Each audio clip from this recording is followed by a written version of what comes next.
يا فهم نحكيو على تنظيم مونديال 2030 والملفات المنتظرة والملفات المترشحة لتنظيم المونديال. فما زوز ملفات إلى حد الآن، ملف من أمريكا اللاتينية فيه الأرجنتين، الأوروغواي، الباراغواي والشيلي. ملف أوروبي فيه إسبانيا والبرتغال، معهم أوكرانيا. نعرفوا علاش تم زيادة أوكرانيا كابتن وإضافة أوكرانيا.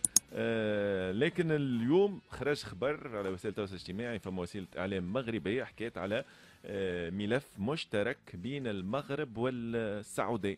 شنو رايك كابتن في الفرضية هذه اللي تبدو غير منطقية نوعا ما، نظرا لبعد المسافة بين المغرب والسعودية تقريبا 7 ساعات سبع بالطيارة ولا ساعات 8 ساعات كابتن. بالطيارة. شو خلينا انا سابقى على استنتاجي تاع البارحه ان فما ملف المغرب وفما ملف الاكواتور دو الامريكا اللاتين اللي تفاهمنا فيهم هم الاوروغواي وكي دوتر الارجنتين شيء الباراغواي هكا ولا اي بون هذو هما الزوز اللي باش يكون فيهم معناها اسبانيا الحسم. البرتغال زاد كابتن. لا شو اسبانيا البرتغال البرتغال اسمع نقول لك شو البرتغال جيت تعمل لي مع اوكرانيا يا كابتن، بالرغم اليوم عملوا له استقبال في بروكسل اسمه زيلينسكي ما عندكش فكره ما عليناش، اما شو معناها ارجع للواقع، الحرب راهي ستدوم.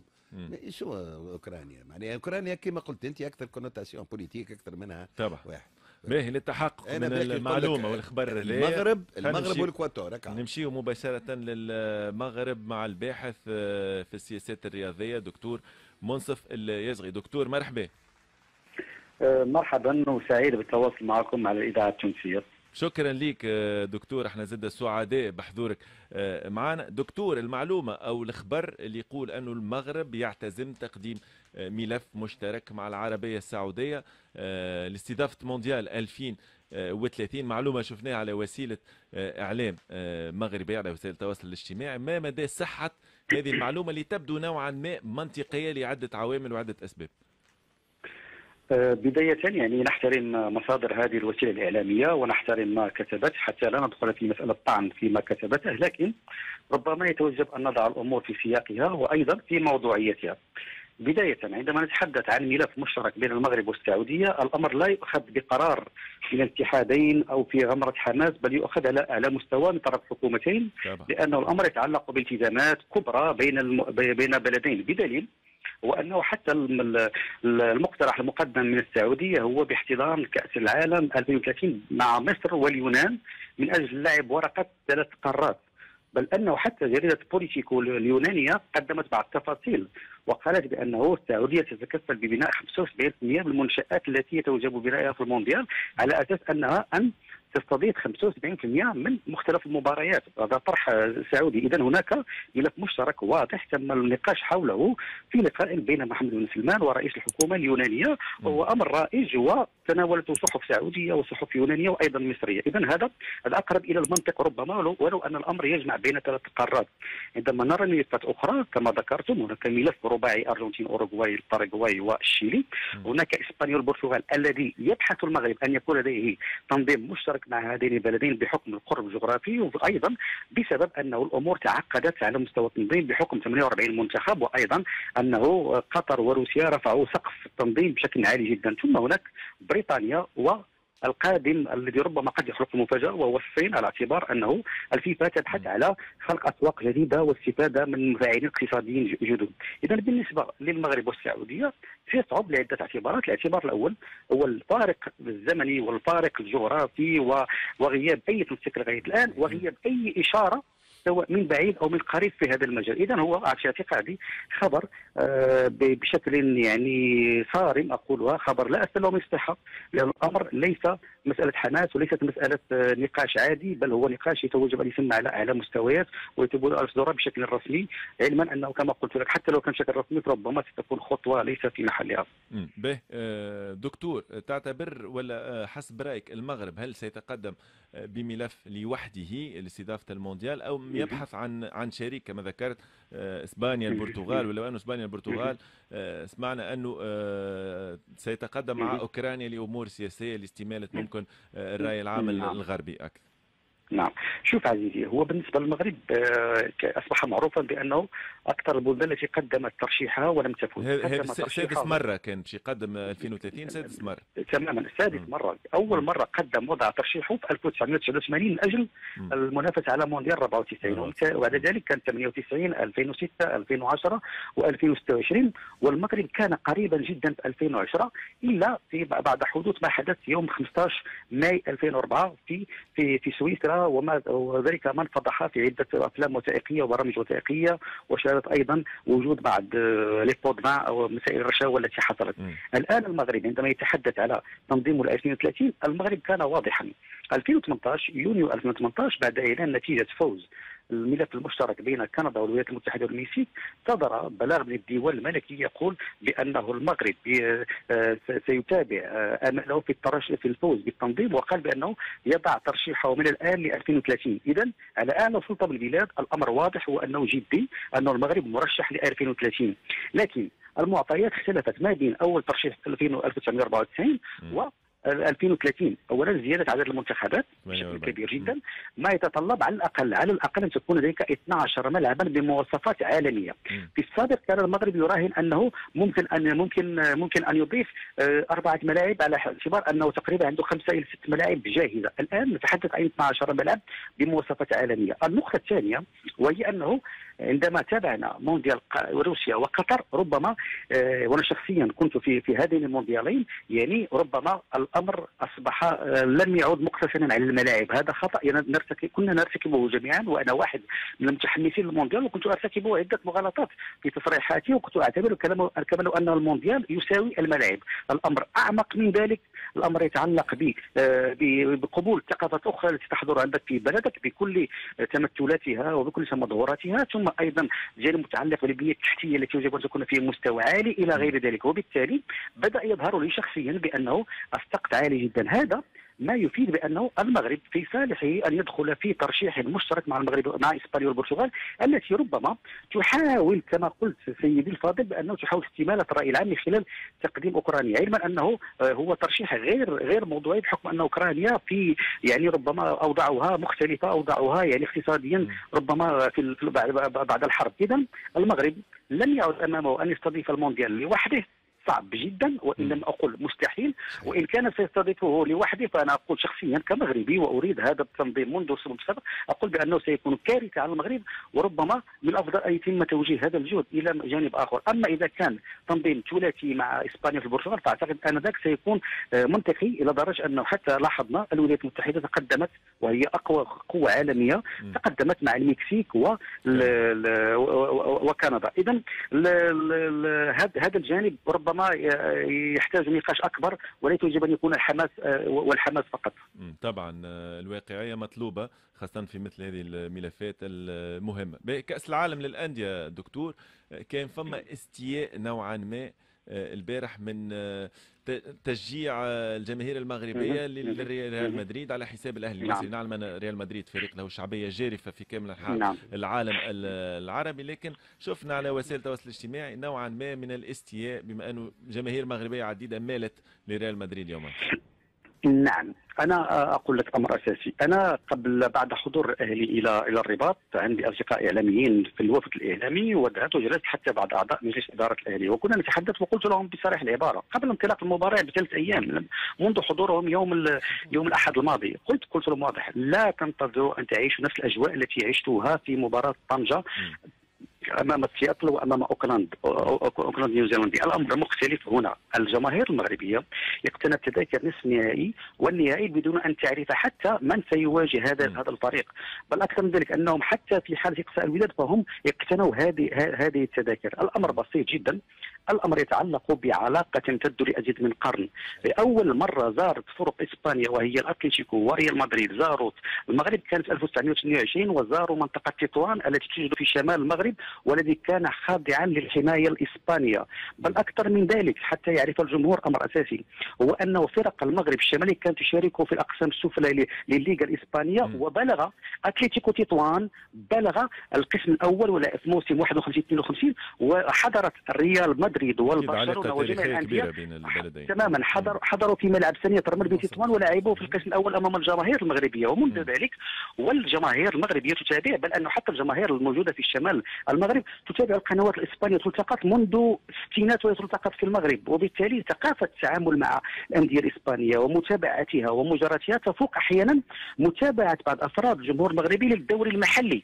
هذا امر واقع، وبالتالي عندما ما وجدنا، وانا تحدثت مع زملائي الاعلاميين المصريين وقلت لا تتفاجئوا، الامر اقوى من ان تقولوا يندرج ضمن العروبه وضمن الجانب المشترك ضمن الامر اقوى من تلك الجماهير، هي تعشق ريال مدريد، واعتقد انه حبها لريال مدريد ليس شيئا فريدا، بل انه العالم منقسم بين ريال مدريد وبرشلونه، واعتقد انه الجمهور المغربي يعني حتى ان البعض قال لا يجب على الاخوه المصريين ان ينزعجوا من هذا الامر، الامر اقوى منا، لان الامر يتعلق بريال مدريد الذي نتابعه يوميا، وربما نتابع اخباره اكثر مما نتابع اخبار الانديه المغربيه. منطقي.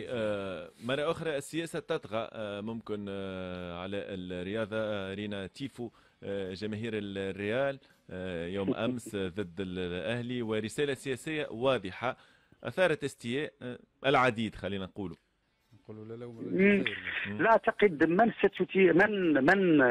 ستثيره الا من هو معني بالخلاف. المغرب رفع رايه المغرب كامله، اعتقادي هو في ملعبه يمارس حريته، لم يتطاول على احد، هو يؤمن بقضيته، وكل من حضر في الملعب وكل من تابع تلك المباراه سواء على المستوى الوطني الكل مؤمن بذلك الطرح، ويؤمن بانه المغرب له سيادته على صحرائه. من لم يرضه ذلك فذاك شأنه. نحن اذا رفعنا تلك الرايه في بلد اخر قد نعاتب، لكن نحن نرفعها في وطننا، وتلك بين قوسين هي مبادره من جمعيه محبي ريال مدريد في المغرب. يعني الامر مستقل عن الدوله، ولم تكن هذه المره الاولى. حتى نتيفوات الوداد والرجاء التي لا دخل للسلطه فيها ولا تتدخل فيها، وصعب ان تتدخل وسط الانتراج تفرض عليه الامر، هم احيانا يرفعون شعار الصحراء المغربيه. هذا امر عادي جدا، لانه مندرج ضمن الثقافه المغربيه وضمن التنشئه المغربيه على انه هي صحراء مغربيه، والمغرب بامتداداته في العمق الافريقي صحراءه وايضا سيادته عليها. اذا انزعاج البعض اعتبرها امر سياسي، فانا شخصيا هذا امر غريب جدا، لانه هذه هي الخريطه التي ندرس بها، وهذه الخريطه المعتمده في عده دول تعترف بالصحراء المغربيه، وبالتالي من انزعج فذاك شانه، نحترمه ونحترم انزعاجه.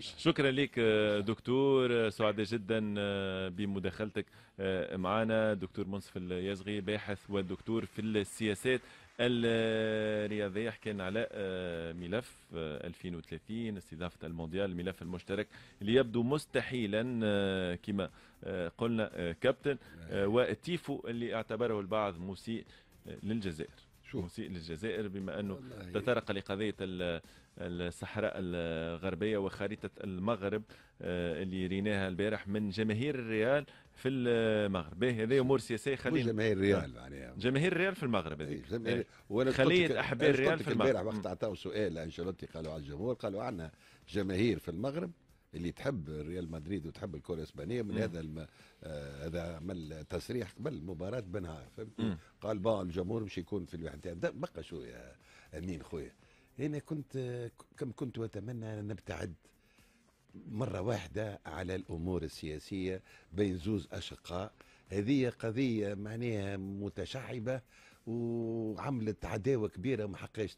وكم كنت أتمنى ما واحد يحلم، والله واحد يحلم مرة في حياته. قلت علاش بار اكزومبل تقبيله نعرف شنو نخرج كواتور السعودية مغادية كثيرة، وكي جات الدنيا والناس كله خيان. فالمغرب الكبير وليس العربي، المغرب الكبير، فهمتي؟ الجرام مغرب والله تو انا فهمتي في مش ملف مشترك بين المغرب والجزائر وتونس، وهو بارك الله فيه نورنا وقال لنا هو زاد معناها، قال لنا ردوا بالكم راهو 48 فريق مش 32. لا منطقي الكلام اللي قال، وعنده الحق معناها بدلت المعطيات 32 فريق في قطر 8 ملاعب، لكن توا 48 فريق على الاقل كابتن 12 ملعب اقل حاجه الاخرى وتلا واحد وامور وامن وكذا.